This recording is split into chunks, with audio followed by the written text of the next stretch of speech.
my mind, I was able to think and process. And if I let him get back up, he's going to get back up. I was like, let me finish this right now. And I caught him with that left hook, and then I caught him again with that right hook just to make sure the job was done, because I was calculating his hands wasn't touching the ground and his knees weren't touching the ground, but I know he was still going down. To make sure he wasn't getting back up, I had to let those last two off, man. Combat Sports Report. Only on SportsGrid. He's just only 2,300 points behind. So even if he does win at Memphis, he's still going to be behind Scottie Scheffler in the points by 300. So why? I mean, I want Scottie Scheffler to show up in Memphis, but does he need to? If Rory's not showing up and the third place guy, even if he wins, isn't going to pass him? The Smiley Show. Only on SportsGrid. What do you make of the season that Barkley had last year as he piled on the yards to get over 2,000, and what can that look like this year? His year could have been much better with different circumstances here. So he was great. I assume he'll be great again.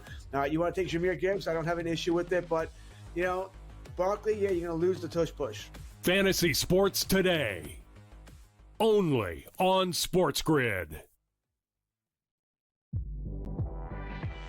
Big Fish is the best player in the WNBA. She is running away with the MVP award. Why is that? Caitlin Clark, injured. Asia Wilson, not playing at Asia Wilson level, but it's more about the fact about what's around her has been an issue. So to me, Fish is almost like the MVP because everyone else has gone down in some way, shape, or form. Betting above the rim. Only on SportsGrid.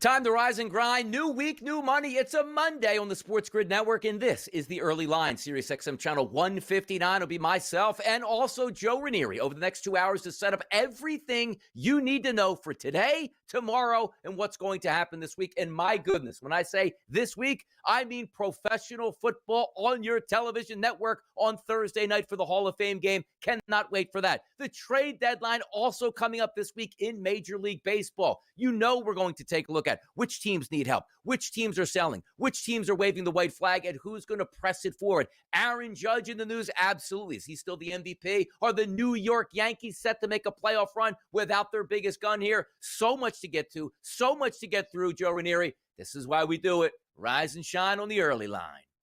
Nothing like it, Donnie. I can smell the football, man. It is around the corner, and it'll be here before we know it. Bye-bye, July. Welcome in the month of August. I mean, come on now. This Friday, it's going to be August 1st. Before you know it, we're watching football, Philadelphia Eagles, Dallas Cowboys, and away we go. Now, some people, Joe, are getting paid right now. Other people are waiting to get paid. That's why we're getting into the 7 and 7, the hottest topics across the sports landscape. The Commanders and Terry McLaurin. He's at camp. He's on the PUP list. He's not getting paid. He wants to get paid. What's the deal in Washington here, Joe Ranieri? Well, listen, the fact that he's willing not to be a distraction and to stay away, I think it's great for Washington to be able to, have him in camp. He is, without a doubt, the consummate professional. He's the ultimate team guy. He's the ultimate Washington guy. I believe they'll figure it out at some point, but the fact that he's not throwing bombs from some house somewhere and he's with his teammates, I think that's only a good sign.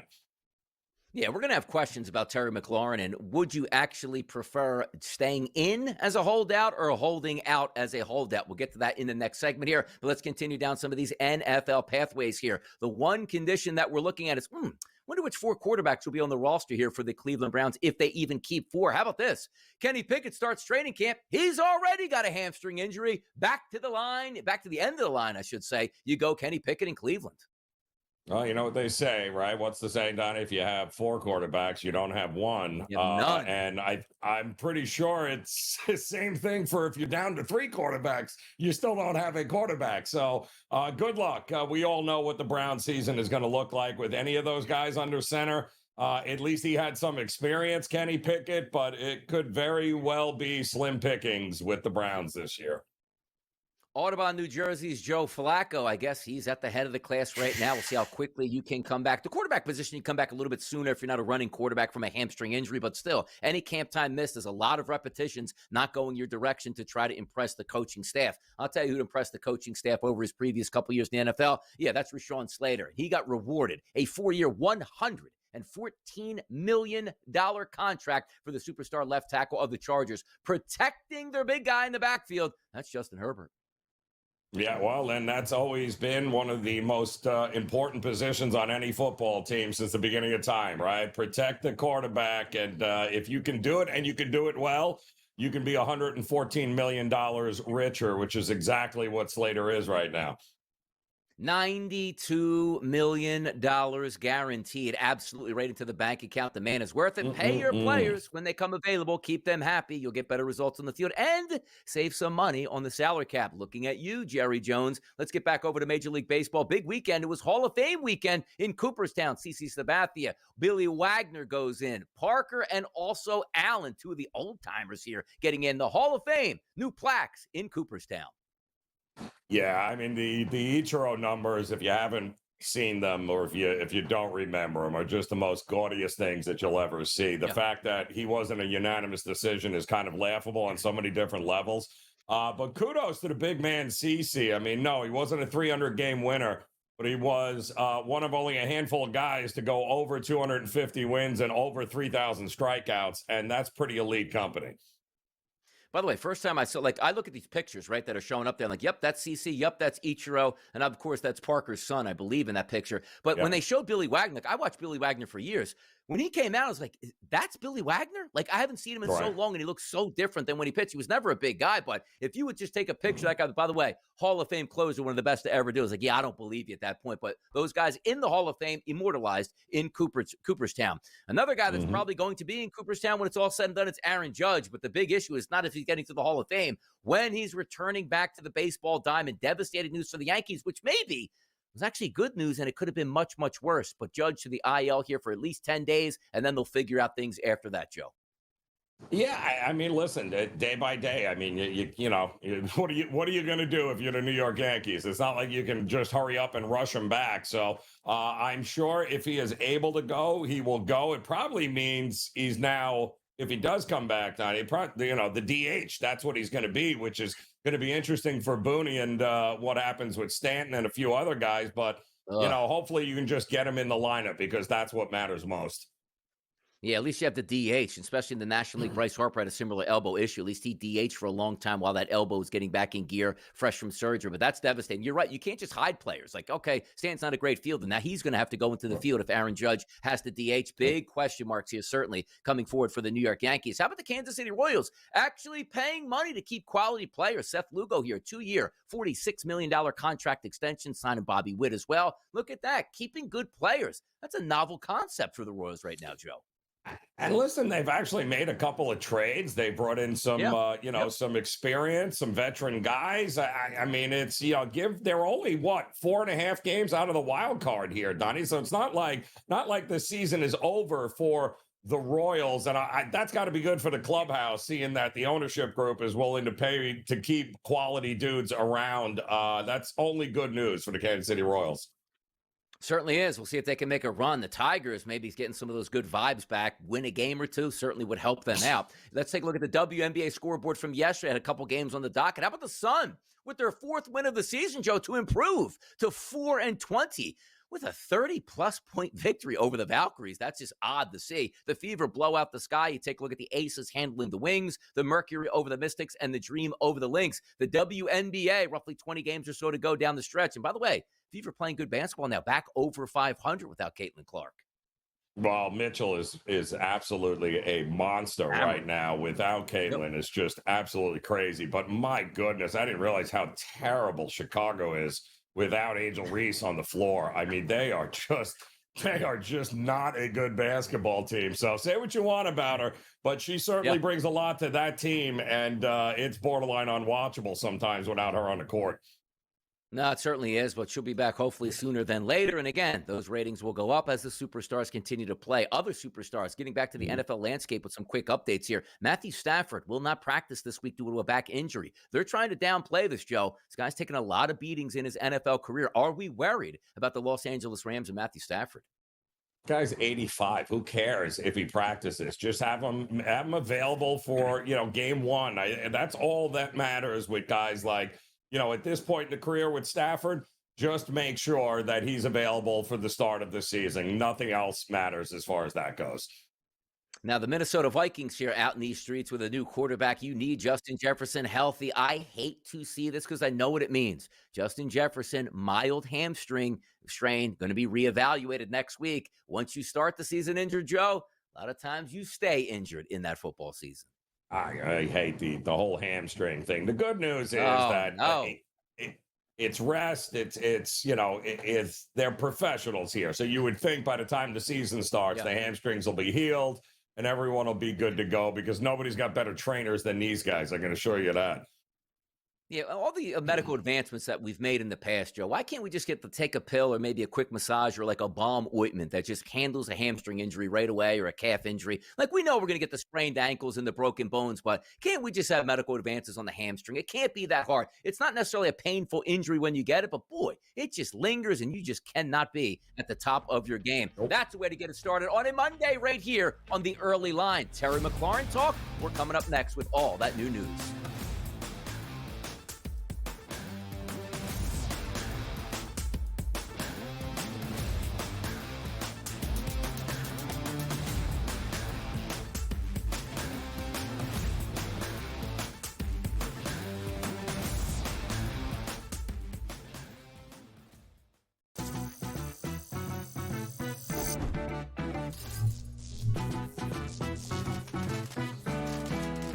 New to casinos and not sure what to play? Well, try blackjack first. It has a lower house advantage compared to other table games, making it especially player-friendly. Now, go get lucky. See you in Las Vegas. Let's get lucky. What do we always say? Follow the money? They just gave Derrick Henry an extension. Do you think the Baltimore Ravens are concerned about it? Doesn't seem like it. And if the Baltimore Ravens aren't concerned, then we shouldn't be concerned either. Because Derrick Henry is a freak of nature. He is a special boy. That's what he is. Derrick Henry is unbelievable. And every year, and then this year too, he's going to get undervalued in drafts. He's going to go after Ashton Genty. Fantasy Sports Today. Only on SportsGrid. Talk to any player. Hey, used to get 18 sacks, got 7 last year. Maybe it's a defensive scheme. I don't like it at the end of the season. Oh, he's got to earn his trust back. No, he doesn't. Just show up at camp the next year and start to dominate once again, and everybody will forget. You're telling me in game number 1, the Miami Dolphins going deep, Tyreek Hill, 6 catches, 144 yards, and 2 touchdowns. Oh, man, we're still working the process. No, you're not. The minute you get back on the field, dap it up, get after it, and have a good season. The Early Line, only on SportsGrid. Bronny's not going to be an all-star. Bronny is one of the most notable names in the league and legitimately going from people's conversations of why is he ever allowed on an NBA court to, no, Bronny's like the 9th man on the Lakers. That is a legitimate leap that I think people would genuinely respect quite a lot, JY. Betting above the rim. Only on SportsGrid.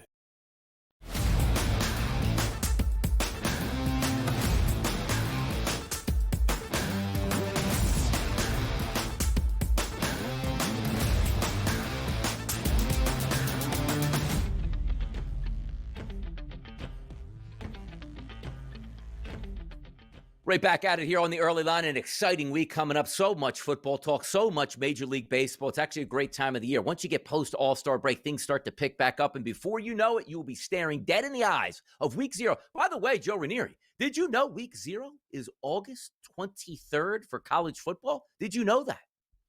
I know that well, Donnie. Last week I was in Columbus at Ohio State, and let me just tell you, they are looking very forward to that date and that battle against the University of Texas and one Arch Manning. I mean, this is going to be phenomenal. As we only have a couple weeks to wait here. And as we told you, Thursday night, we're going to have some NFL action on a TV live from the Pro Football Hall of Fame. Love to see that. But also, guys are getting paid. We opened up in the 7-7 talking about Rashawn Slater here of the Los Angeles Chargers. But how about this? We have updates here on Terry McLaurin. Yesterday, some breaking news from Adam Schefter, and it reads, from holdout to apparent hold in. Commanders wide receiver Terry McLaurin was spotted at the team's training facility Saturday per sources. McLaurin arrived without a new deal, but with some sort of an ankle injury. Washington now is expected to place McLaurin on the active, physically unable to perform list. As a holdout, McLaurin was racking up $50,000 a day in fines and training on his own. As a hold-in, he can't be fined $50,000 per day, and he's around the team. Second part of that tweet here coming in, Terry McLaurin reporting back to the Commanders should not be confused with progress on a deal. The two sides remain apart on a contract and will continue discussions aimed at a new deal. The $50,000 a day fines for McLaurin have come to an end. The contract impasse has not. So I think many people, Joe, right, saw like, hey, he's extending the olive branch. They're really close to a new contract. That's not what it is. I want to start here with this. I would always hold in, Joe. Show up, put a T-shirt on, do not practice, but it saves you $50,000 a day. Well, ultimately, yes, that's what it is. But I think it's twofold here. I think having him around and a part of the team, whether he is physically unable to perform or not, which he's not going to be practicing in any way, shape, or form, but he will be around the team. I'm always a big believer with out of sight, out of mind, right, Donnie? So even when you're trying to get a new deal, unless you're the quarterback, nobody really cares. Eventually, you will be forgotten as camp goes on. You'll cost yourself nothing but money. This way, you're there. You're not being a distraction. You're being a team player. You're not participating, but you're not losing $50,000 a day either. I think it's actually beneficial for him to be around the team trying to get a deal done as opposed to being in, another state somewhere. It's like FOMO, right? Fear of missing out on that because they're your boys. They're working. Yep. You know you should be there, but you have to get your money, and nobody's going to pocket watch, and they all would support Terry McLaurin. It's been a great teammate. They all love him in that locker room. But just the fact that, hey, new players are going in, or the fear of being like Wally Pipped out there, right, where somebody would take your job. Not to say somebody would take McLaurin's job, but excelling athletes, they always have that, fear factor where I need to be out there. I need to be performing at my best. I need to be with my guys, and what am I missing out on? Even though you're supposed to get paid, and he will rightfully get paid. But also understand this. It does feel to me a little bit interesting, like, oh, well, he's going into his year number 30 in the NFL season. And it's like, okay, well, he's 30 years old, 31.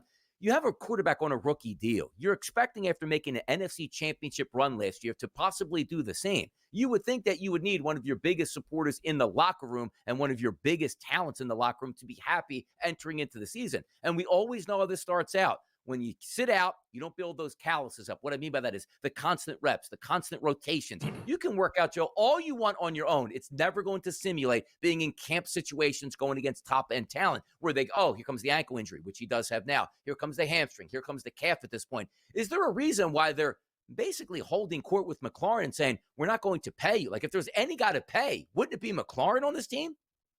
Well, you would think, but again, there's really no... owners don't do anything unless they're leveraged into a spot where they have to do anything, right? So this is always going to be a battle of wills, right? Will McLaurin and his camp and his agent, are they willing to continue to push the envelope as we get closer to the start of the season and hold out? And once again, it's not like he's not under contract on it. It's not like a free agent trying to make the team. So at some point, it's going to be a battle of wills. Does he mean enough to this team where ownership and the coaching staff's like, hey, listen, can we please get this guy in here and get it going? Really, right now, it's a staring contest, and we're going to see who blinks first here. Is it McLaurin or is it the ownership? Now, they're going to say also, like, well, we play the Giants week number 1 at home. We don't need Terry McLaurin, so we can get a better possible deal if he doesn't show up in camp in time. Then they go on the road and take on the Green Bay Packers, but they have the Vegas Raiders at home after that. Like, you want everybody pulling in the same direction. The vibes were so good last year with Washington. Hey, look at this. You got a quarterback who went on the road and won his first playoff game. Then had his second playoff game on the road, won that as well, knocked off the number 1 seed in the Detroit Lions before going down to the Philadelphia Eagles. Like, everything is in line. The vibes are high. The coaching staff is intact. And now you're just waiting for one of your most important key cogs on offense just to come back and be healthy. And there's also something for about, like, who wins the negotiation. Like, if you win the negotiation as a team, yeah, you feel good, but you know the player's already angry at that point. And we're not saying you just overpay to overpay. That's not how you run a business. But it's interesting that Terry McLaurin got, like, a contract offer in March. And it's like, all right, I don't like that offer. And there's been no, like, reciprocation between both sides of communication and counter offers. That's what you worry about here. But hopefully things start to come to a pass, because other players in the NFL that we probably didn't think would get signed or show up to camp, they're coming back to camp. And usually week or two goes by, you sort of meet halfway in the middle, Joe, and these things tend to work themselves out. They really do. And I think a lot of him being there, just being around his teammates, even though he's not participating, I think that will help this situation at some point move along, as opposed to, again, out of sight, out of mind, guys. And he's not helping his teammates or anybody else. As understanding as they may be that it's a business, and not being there, that would have been a problem. Not to mention a $50,000 hit every time you didn't show up. No doubt about it. And by the way, Joe, the Commanders season upcoming here, because I know, like, people get over anxious. It's like, okay, CJ Stroud had an unbelievable rookie season. He'll probably double down on that next year. There are high expectations for their quarterback and also their team. What is your feeling heading into the season on the Washington Commanders? Yeah, well, listen, it's Philadelphia's division until somebody knocks them down. The Giants should be better. Washington, a second year now with Jaden Daniels. I hope Terry McLaurin. I'm going to be real interested. I think the sky is the limit, but they better have their full complement of players. Yep, we'll see what we get out of Debo. Maybe refreshed, maybe rejuvenated, and also appears to be in better condition now. How about that? More NFL talk next. News and notes. We got you covered.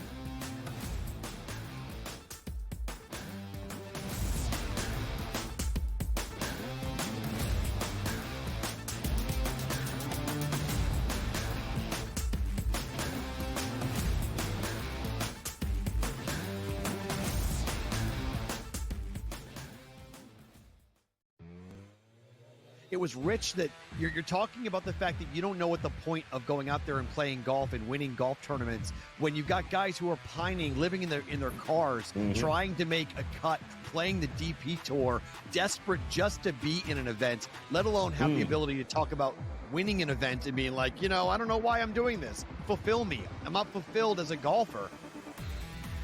In-game live only on SportsGrid. Y'all know where I'm going. And yeah, you can call it Knicks bias all you want. I'm taking the Knicks to come out of the East. I look at this New York team and think that Mike Brown is an upgrade over Tom Thibodeau. You may disagree. I don't care. I look at the fact of getting Yabusele and Clarkson off the bench is going to make the Knicks more dangerous. Betting above the rim only on SportsGrid. So Ramondre's already lost a ton of weight. That's great. He needs to stop fumbling the football. Trayvon Henderson, I think, is that playmaker you need. Then you got Stephon Diggs, Kyle Williams. We kind of talked about those guys. Those are the two investable wide receivers. Hunter Henry, I think in a deeper league, is probably your tight end 13 or 14. He's right on the fringe. But I think a good situation here for the New England Patriots. Fantasy sports today, only on SportsGrid. This is interesting. Minus 116s, minus 120s in the marketplace. We're seeing now minus 140s across the board and 6.5s on the total. He's not a big strikeout pitcher. His metrics look terrible, but he somehow seemingly get 5 innings, 6 innings, only 1 earned run. It's because he's a super ground ball pitcher, induces that soft and medium contact. He can essentially sap the power away from the Dodgers. Pro baseball today, only on SportsGrid.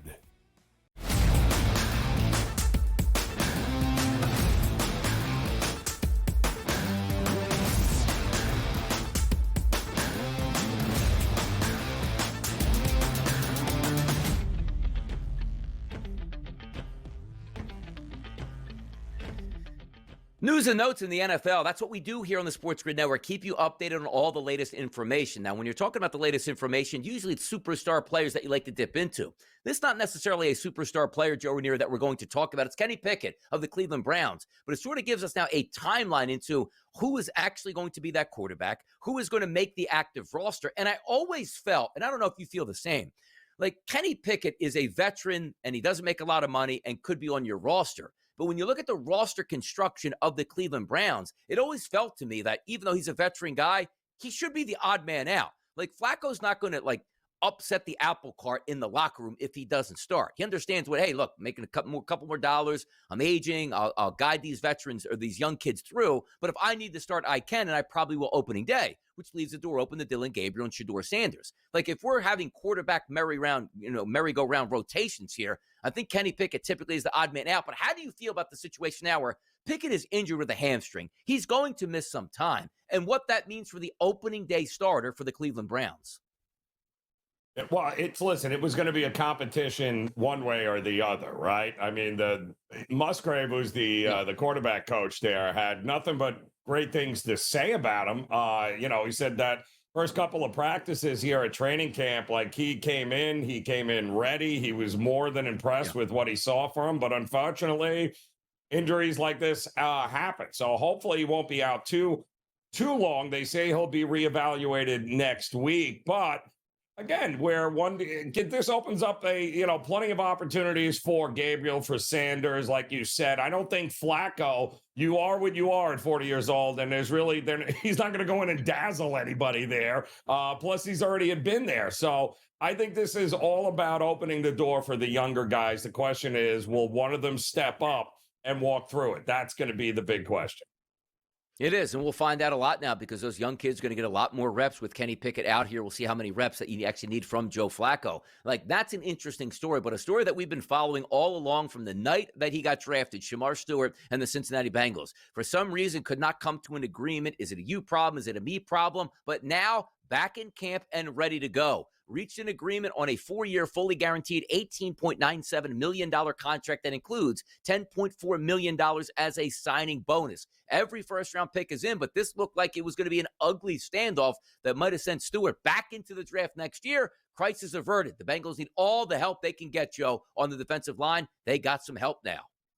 Yeah, okay. So what are you going to do with Trey Hendrickson now? Because that's all right. All right, your move again here, Cincinnati. Let's see what you're going to do here. I mean, this was you drafted this kid to be a bookend, right? And because he's still young and he's still very raw. I mean, we're not talking about a top 5 pick here, Donnie. We're talking about he was down the board a little bit. There were some questions about him from a personality standpoint as well. So he did drop. He's got plenty of talent, but it's raw. So having him in camp around other guys and around veterans, and hopefully Trey Hendrickson at some particular point is a move in the right direction if I am the Bengals. But you got to getting him in there is great, but we all know who you got to sign here. Yep, trade day, baby. It's got to be trade day soon, which means he shows up to camp. At least you get some sort of a pass rush here on both ends now. But one domino is down. Shamar Stewart's in. We'll see if Trey Hendrickson makes it in as well. Other news and notes across the NFL landscape. How about Joe Mixon? Expected again to carry that full load down there in Houston. He's banged up, and we don't even know if we're going to see him in the preseason. And for a veteran running back, that's never a good sign here to be banged up once again, Joe, before the season starts. Tough one there. Yeah, I mean, unfortunately, injuries have taken their toll with Mixon. But when he's healthy, he is a weapon, and he showed you exactly when things weren't going all that well last year with your sophomore quarterback. Mixon carried that team a lot, and he will be missed. But hopefully, he'll be able to get back sooner rather than later here. No doubt about it. And also, switching up the topics here, how about Micah Parsons? The crowd's chanting, sign Micah out there in Napa Valley or wherever the, California wine country where the Cowboys are actually practicing at. But how about this? Micah's got to feel good waking up and see Jake Ferguson got 4 for 52. He's rolling, and Micah's like, wait a second, this guy's got more money than me now? How's that happen?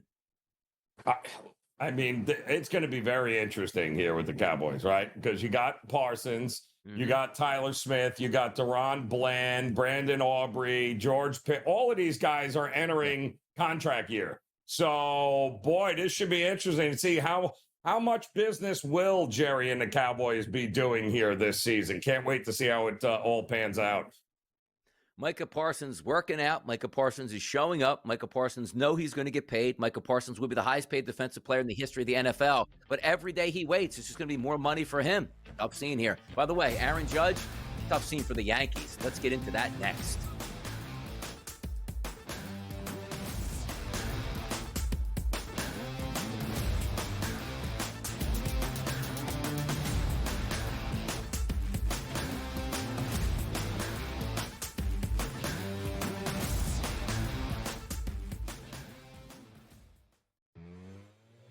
It was rich that you're talking about the fact that you don't know what the point of going out there and playing golf and winning golf tournaments when you've got guys who are pining, living in their cars, trying to make a cut, playing the DP tour, desperate just to be in an event, let alone have the ability to talk about winning an event and being like, I don't know why I'm doing this. Fulfill me. I'm not fulfilled as a golfer. In-game live only on SportsGrid. Y'all know where I'm going. And yeah, you can call it Knicks bias all you want. I'm taking the Knicks to come out of the East. I look at this New York team and think that Mike Brown is an upgrade over Tom Thibodeau. You may disagree. I don't care. I look at the fact of getting Yabusele and Clarkson off the bench is going to make the Knicks more dangerous. Betting above the rim only on SportsGrid. So Ramondre's already lost a ton of weight. That's great. He needs to stop fumbling the football. Trayvon Henderson, I think, is that playmaker you need. Then you got Stephon Diggs, Kyle Williams. We kind of talked about those guys. Those are the two investable wide receivers. Hunter Henry, I think in a deeper league, is probably your tight end 13 or 14. He's right on the fringe. But I think a good situation here for the New England Patriots. Fantasy sports today, only on SportsGrid. This is interesting. Minus 116s, minus 120s in the marketplace. We're seeing now minus 140s across the board and 6.5s on the total. He's not a big strikeout pitcher. His metrics look terrible, but he somehow seemingly get 5 innings, 6 innings, only 1 earned run. It's because he's a super ground ball pitcher, induces that soft and medium contact. He can essentially sap the power away from the Dodgers. Pro baseball today, only on SportsGrid.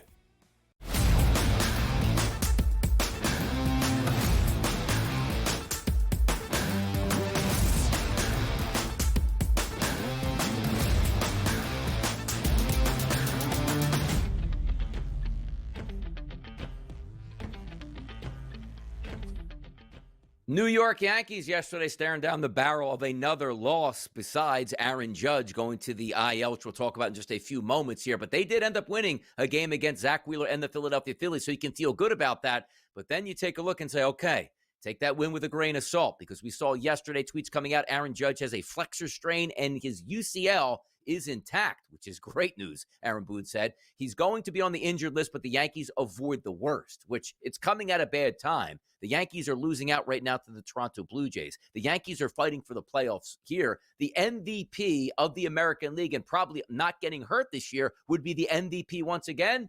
The Yankees season thrown into now a little bit of turmoil. So let's start here. The news coming down with Aaron Judge for you, Joe Ranieri. How did that hit? Yeah, it wasn't great. And as usual, you felt like you weren't getting the whole story, though, once we learned that he, Saturday he wasn't in the lineup, and we were originally told, it was a rest day. They were giving him rest. I'm like, why is he resting now? Like, what are we? He just got the All-Star break. Like, what rest? So, no. And then, of course, we learned later that, there might be an arm issue.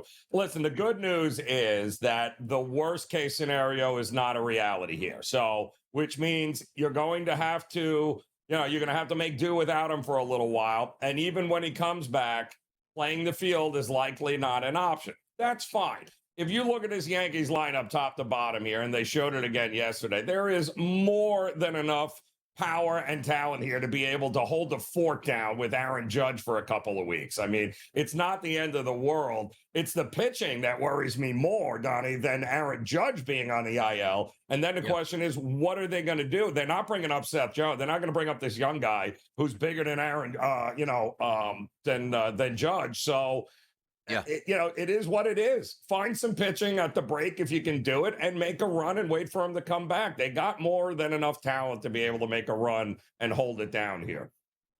Yeah, we'll see also, because sometimes it's good to get those injuries before the trade deadline. We can sort of fortify the lineup just in case he's out a little bit more of an extended period of time. But the season ended today. The Yankees are in the playoff as the first wild card here, ahead of the Boston Red Sox, as well as the Seattle Mariners and the Texas Rangers. Now, they'll get heat. There's quality ball clubs behind them, so they can't certainly fall in the tank and expect to have a great season. But if you were asking what sort of injury you wouldn't mind Aaron Judge having right now, one that he can come back within 10 days and be okay once he gets back into the lineup. Because you look at those statistics right there, 342 on the season, 37 bombs, 85 RBI, and an OPS of 1.160. Absolutely fantastic on this season. So outlook for you, Joe, and the Yankees. Not panic mode yet until we get more news in about 10 days?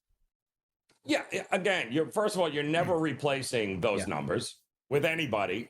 So it's not happening. So he's the MVP, and you're not replacing a guy like him. However, you've made some moves. You became better defensively. McMahon shows up yesterday with a big, double, 2-run double over there off of Wheeler to, kind of get himself assimilated to the Yankees. They've made some defensive moves with Rosario so far. I think there'll be 1 or 2 more coming. The Yankees have more than enough to hold the fort down. Let's see where this goes in a couple of weeks with Aaron Rodgers. The bottom line is, as long as he can hit, Donnie, then that's all that matters, right? I mean, although he's been great defensively, but as long as he's in the lineup, I think that's all that matters here to the Yankees. Absolutely. If we take a look at the MVP race, because it really has been heating up, it's always been Aaron Judge's award, but now we take a look and he's not even the favorite. But if you look at the statistics going back to back with these two guys, 37 bombs for Judge, 41 bombs for Raleigh, 86 RBI for Cal Raleigh, 85 RBI for Aaron Judge here. And the price point now is a minus 125 for Cal, the big dumper Raleigh here, Joe. Do you agree that should be the price point due to the uncertainty right now on Aaron Judge? Yeah, but again, that could change in a heartbeat. So Aaron Judge comes back in 10 days or 2 weeks, and then, okay, what happens if Cal Raleigh doesn't hit a home run between now and then? Are we still thinking he's the MVP? So, listen, it's a great opportunity for Cal Raleigh to actually run away with this over these next 2 weeks, but let's be realistic here. At some point, you had to think he'd be coming back down to reality anyway. By the way, let me ask you this question, too, because just a few short weeks ago, it feels like Aaron Judge was hovering around minus 20,000 as an MVP for the American League. We now sit here and look at him at a plus 100. It's tough to bet when you have uncertainty, but whenever you get a minus 20,000 to a guy that might miss 10 days and could come back and get hot in the month of August, are we buying on Aaron Judge right now? Is that a shrewd move for you, Joe? Yeah, again, the worst case scenario looks like is not going to be the case here. So I fully anticipate he'll be back in this lineup. And when he does, I'd much rather be holding an Aaron Judge ticket at what, plus money now than at the minus 800 that he was just a couple of weeks ago.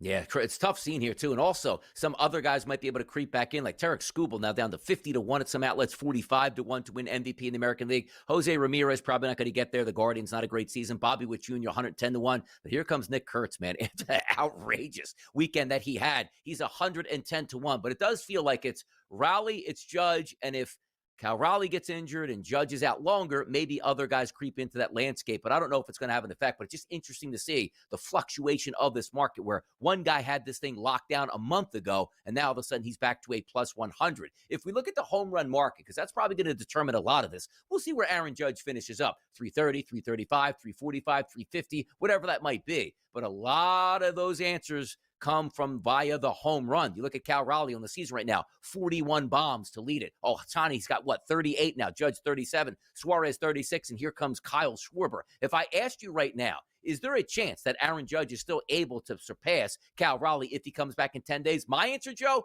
absolutely. He plays in wonderful hitting ballparks, Aaron Judge. Cal Raleigh playing one of the toughest ballparks as his home ballpark, even to hit home runs here, Joe. Right. And we also already know the history with Aaron Judge. So it really does, at any particular point, you know that he has still got another, 12 to 20 home runs possibly in him here. this is all uncharted territory for Cal Raleigh. And don't forget, the more that pitchers see him, the more tape that there is on him, the less pitches he's going to get to hit. There's a lot of unknowns with Cal Raleigh. To expect him to be on track to hit, 70 home runs? Like, what are we thinking is going to happen here, Donnie, at the end of the day with him? Yeah, I would like to see what we had like at the beginning of the season again on who was supposed to have the most home runs. It probably was Aaron Judge. So if we tell you right now, Cal Raleigh's got 41 home runs, Aaron Judge has 37, which means he's 4 short. But now you're getting a 10-1 price here on Aaron Judge to lead Major League Baseball in home runs. That's an absurd price because let's just say, Joe, like he comes back and it's an elbow injury because I just can't throw, but it affects my swing none at all. You're telling me he can't make up 4 or 5, or let's just say worst case scenario, like 6 home runs over 2 months here? That's a crazy good price here. And I don't know if I should wait on that 10-1 price or buy it now and say, I actually hope Cal Raleigh hits 2 more home runs because then Aaron Judge goes to 18-1. Then I want to jump in.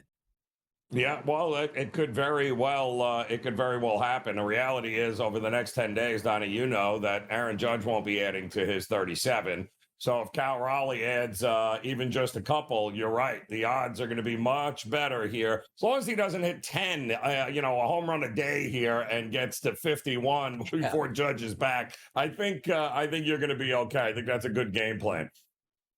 I'll tell you what would be absolutely madness and insanity. If Eugenio Suarez, you see him at a 10-1 price here, just continues to rake and winds up like 58 bombs and takes down the actual award. And also, if he's traded and continues to still do a lot of damage there, then you see Kyle Schwarber, man, waiting on the periphery here. Is just sitting on the outside at 36 bombs at a 5-1 price. You know he plays in a great hitter's ballpark. Heat, humidity, the dog days of summer, maybe a chance there. But the home run race, man, up for grabs when we probably didn't think it would be, Joe. I think it's hilarious, too, because you have Ohtani and Schwarber. You have 2 leadoff guys in the top, 5 or 6 in home runs in Major League leadoff guys, Donnie. I mean, the game hasn't changed. Nah, game's changed a lot. Brady Anderson, huh? Did he change the game way back in the day in the steroid era, dropping 50 bombs as a leadoff hitter for Baltimore when the guy hit like 7 a season before that? Yeah. Crazy times out here, people. We'll continue with Major League Baseball deadlines this week. We'll talk about some of those players already on the move.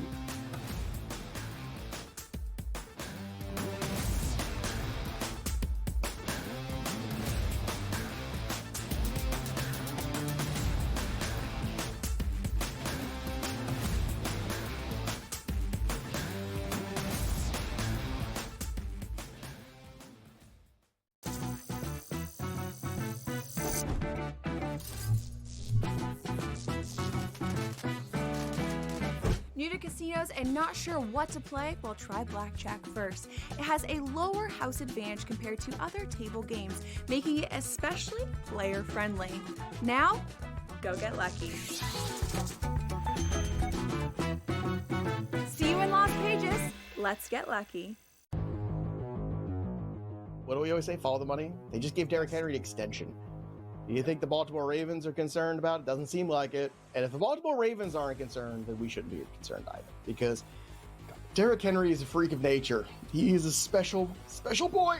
That's what he is. Derrick Henry is unbelievable. And every year, and then this year too, he's going to get undervalued in drafts. He's going to go after Ashton Genty. Fantasy Sports Today. Only on SportsGrid. Talk to any player. Hey, used to get 18 sacks, got 7 last year. Maybe it's a defensive scheme. I don't like it at the end of the season. Oh, he's got to earn his trust back. No, he doesn't. Just show up at camp the next year and start to dominate once again, and everybody will forget. You're telling me in game number 1, the Miami Dolphins going deep, Tyreek Hill, 6 catches, 144 yards, and 2 touchdowns. Oh, man, we're still working in process. No, you're not. The minute you get back on the field, dap it up, get after it, and have a good season. The Early Line, only on SportsGrid. Bronny's not going to be an all-star. Bronny is one of the most notable names in the league and legitimately going from people's conversations of why is he ever allowed on an NBA court to, no, Bronny's like the 9th man on the Lakers. That is a legitimate leap that I think people would genuinely respect quite a lot, JY. Betting above the rim. Only on SportsGrid.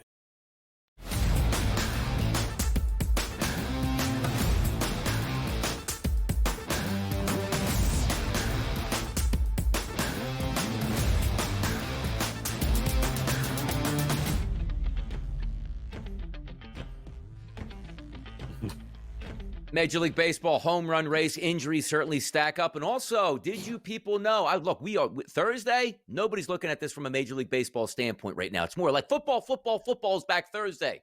But July 31st, which is Thursday, at 6 p.m., Joe. Do you know what that is? That's the Major League Baseball trade deadline. That's when it closes right there. 6 p.m. this Thursday. Players will be on the move. Now, as we take a look at some of the trade trackers here, guys that were already on the move. You take a look at Ryan McMahon, Ahmed Rosario, Gregory Soto, Eric Fetty. Why he's on the move, I had no idea, but thank goodness he's still in Major League Baseball. That's a perfect every fifth day start at a fade. And Randall Grichuk. But let me ask you this question coming up on Thursday. So many times in the past when you didn't have the expanded wild card, right? The expanded wild card brings more cities in, more teams, more cheering, more important games down the stretch because more teams can make the playoffs. But in the past, as with parent, at this time of the year, when you were out of the playoff picture, it was like the top 4 teams in Major League Baseball got their pick of the other 25 plus franchises that they can just raid their organization and get their best players for prospects here. And it was always, as opposed to a seller's market, it was a buyer's market. Now we're seeing the ultimate seller's market where it's like, do you want Eugenio Suarez? I want your top 3 prospects, where 15 years ago, like Eugenio Suarez goes for a middling single A prospect just to get him loose because I can't keep him because I can't pay him and I won't re-sign him next year, Joe. Talk to me about this year's deadline. And we're not seeing those monster names that typically are on the market because teams just can't afford them for what the asking price is going to be.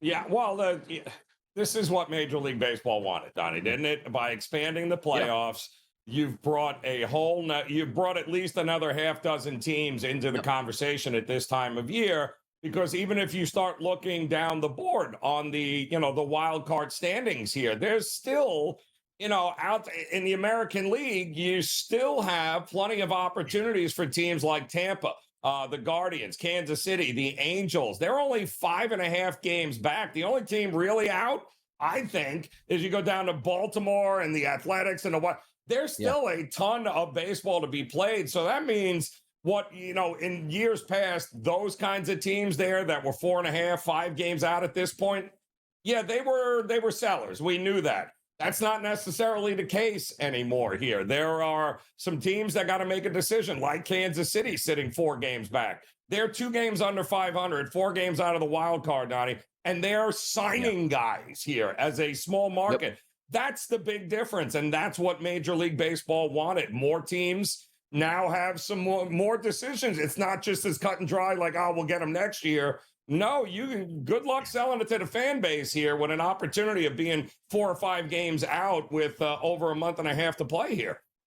No doubt about it. And by the way, take a look at some of these players that should be available or talks of them being available. And some teams might shut those trade talks down, like a top 10 list. Eugenio Suarez, Joe Ryan of the Minnesota Twins, Mackenzie Gore, a possibility for the Washington Nationals, Cease for the Padres, which is crazy. Stephen Kwan, we've heard those names. Jarren Duran, it seems like the Boston Red Sox here, Joe, basically said, he was on the market, but no longer on the market. We'll maybe wait to do something in the offseason because they feel they might be able to make the playoffs. Duran from Minnesota, who is a relief pitcher. Emmanuel Clase, relief pitcher for the Guardians. Cade Smith, a relief pitcher for the Guardians. And Griffin Jackson, relief pitcher for the Minnesota Twins. We always see that, right? Typically, teams like to fortify their bullpens heading into a playoff run. Those are the most likely candidates to go. But we don't see Max Scherzer's being traded. Trey Turner's being traded. Juan Soto's going to get traded at the deadline at this point. It's Manny Machado, like we've seen in the past. Like, that doesn't look like it's going to happen. You can improve your team, but it also is a matter of some of these teams can't hold their players. Like the Arizona Diamondbacks can play chicken with whoever they want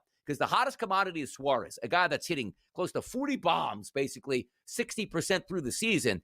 That's the type of players that people want to add. But also, if they go, we're not getting him, they're not going to sign him next year. Like, they have to trade this guy. Other teams know it, but they're asking for the moon and the stars. I'm wondering what that deal is going to look like come Thursday, 5:30 p.m. with a half hour left to go, Joe. Yeah, well, listen, I mean, Arizona, to me, I don't know what they're doing. Last weekend, Donnie, I mean, they got to be looking around. It started with Naylor, right, being traded right off the bat. Randall Grichuk was actually removed from a game. He was traded over I think it was Friday night. So now you got to have guys. I mean, let's face it. These guys have families. They live in the cities. In that locker room, you got a lot of dudes looking around at each other and going, was that Merrill Kelly's last game as a Diamondback? Was that Zach Gallen's last pitch? they haven't scored a run. The next run they score will be the first one they've done in about a week here. So it's no wonder to me. Arizona, to me, is a fade team from here until they figure out exactly what they're doing. But make no mistake about it. How is Suarez not gone at this point? Because he was the one guy that we kept hearing he is absolutely not going to be a Diamondback in another couple of days. Well, here we are on Monday, Donnie. We only got a couple of days left. What are we waiting for here? Are you sellers or are you buyers? What are we doing?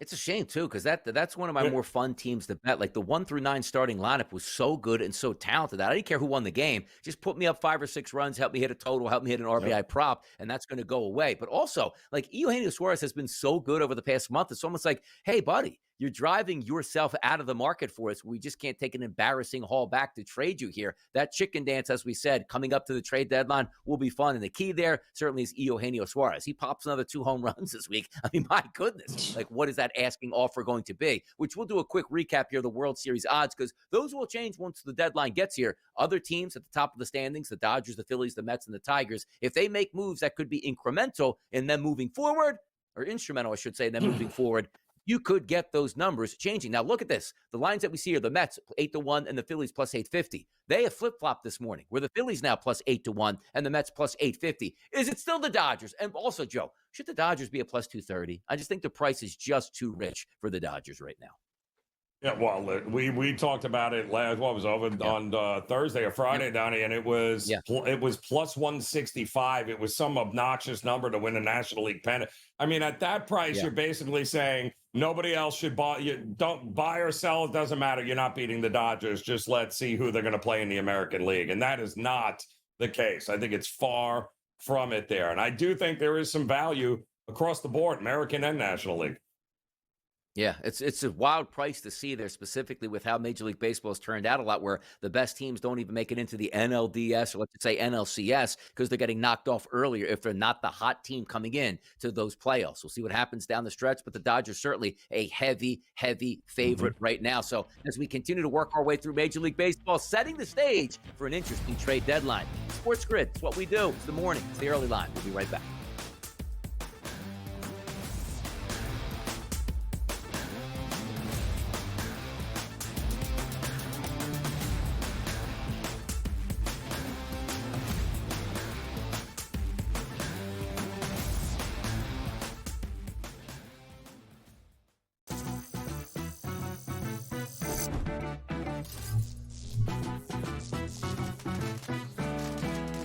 New to casinos and not sure what to play? Well, try blackjack first. It has a lower house advantage compared to other table games, making it especially player-friendly. Now, go get lucky. See you in Las Vegas. Let's get lucky. What do we always say? Follow the money. They just gave Derrick Henry an extension. Do you think the Baltimore Ravens are concerned about it? Doesn't seem like it. And if the Baltimore Ravens aren't concerned, then we shouldn't be concerned either. Because Derrick Henry is a freak of nature. He is a special boy. That's what he is. Derrick Henry is unbelievable. And every year, and then this year too, he's going to get undervalued in drafts. He's going to go after Ashton Genty. Fantasy Sports Today. Only on SportsGrid. Talk to any player. Hey, used to get 18 sacks, got 7 last year. Maybe it's a defensive scheme I don't like it at the end of the season. Oh, he's got to earn his trust back. No, he doesn't. Just show up at camp the next year and start to dominate once again, and everybody will forget. You're telling me in game number 1, the Miami Dolphins going deep, Tyreek Hill, 6 catches, 144 yards and 2 touchdowns. Oh, man, we're still working the process. No, you're not. The minute you get back on the field, dap it up, get after it, and have a good season. The Early Line, only on SportsGrid. Bronny's not going to be an all-star. Bronny is one of the most notable names in the league, and legitimately going from people's conversations of why is he ever allowed on an NBA court to, no, Bronny's like the 9th man on the Lakers. That is a legitimate leap that I think people would genuinely respect quite a lot, JY. Betting above the rim. Only on SportsGrid.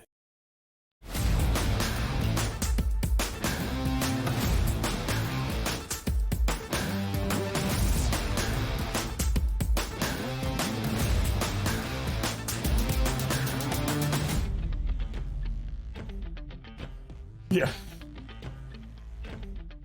Major League Baseball, as we continue down this path, an exciting week overall. Teams are trying to separate themselves and figure out how are we going to work things into the equation if we do need to add some talent here coming up over the next week here at the trade deadline. Look at some of the scores from yesterday. Yankees beat the Phillies 4-3. The Red Sox upend the Dodgers 4-3 there, which is great. I had that as my upset pick or dog of the day, I should say, yesterday on Pro Baseball Today. That one worked out. The Reds knocked off the Rays. The Tigers, it feels like, finally picked up a victory over the streaking Blue Jays 10-4. Interesting numbers on an interesting Sunday here as we move forward, but continues.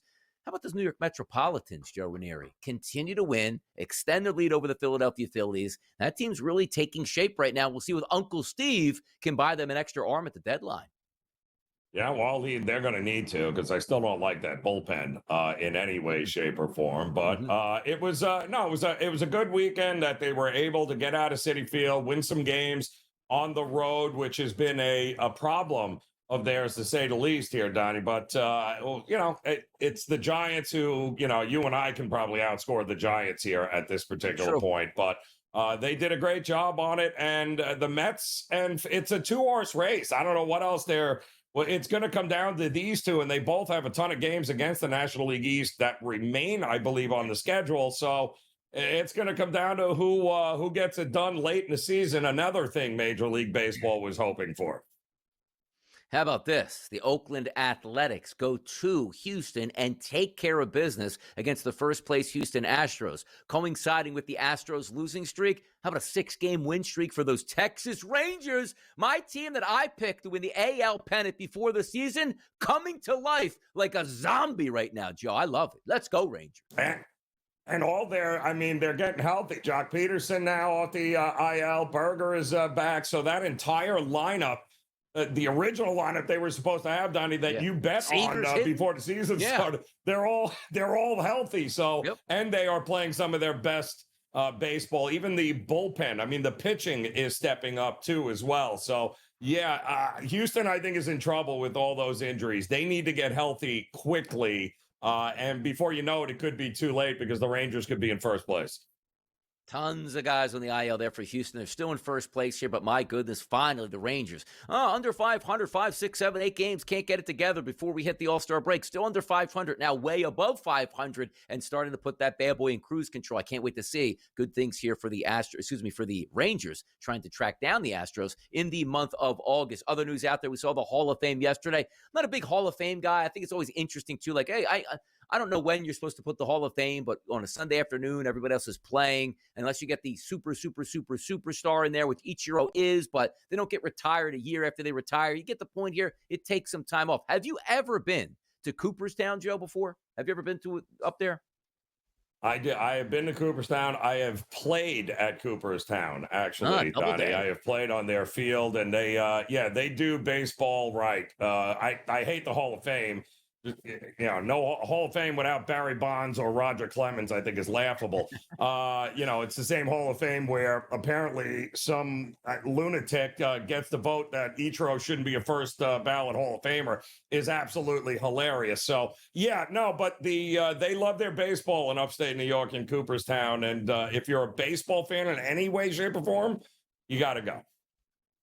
I'll tell you the one thing I always like, because somebody messed up like Babe Ruth's induction years ago with a messed up ballot. And then, nobody can be unanimous. Get over it. Like, baseball writers and baseball voters are the worst creatures, it seems like, on the planet with the way they do things. Like, how could you have Ichiro on a ballot and be like, yeah, you know what? Just don't think he's a first-time ballot type of guy. Yeah. Like, the nonsense that goes around is just hilarious. Now, he did get in, but the fact that you have, unanimous and non, just stop the man. Just put it, don't even release it. Don't even release the statistics. Just say who got in and who didn't. Like the NFL, I don't think we ever hear about the final statistics on who got in the NFL, do we? Do we hear the final? We just hear about who gets in. Mm-mm. Yep, just who gets in, I believe. But again, Rivera was the only one, I believe, that was unanimous, and even that is a feat, because how you got all of these guys that have a vote to all be on the same page is amazing to me. But Mariano Rivera was the only guy. I think Jeter also was another guy that didn't get all the votes. One or two guys voted against him. Like, this process has got to change here, because you're right, Donnie. Nobody is more petty than, oh, he didn't interview, he wouldn't let me interview him, 10 years ago. Like, what? Like, Exactly. what are we doing here? Yeah. Ridiculous. Yeah. Oh, Barry was at his double locker sleeping on his recliner when I tried to get a personal interview with him. Therefore, I'm not going to vote him in first ballot, and I'll make sure he might never, ever get on the ballot as I campaign here. Tough seeing overall. I'll tell you who's going to be on that ballot. He keeps playing. That's Nick Kurtz. My goodness, Nick Kurtz. Coming up next, Fade the Public. Stay tuned.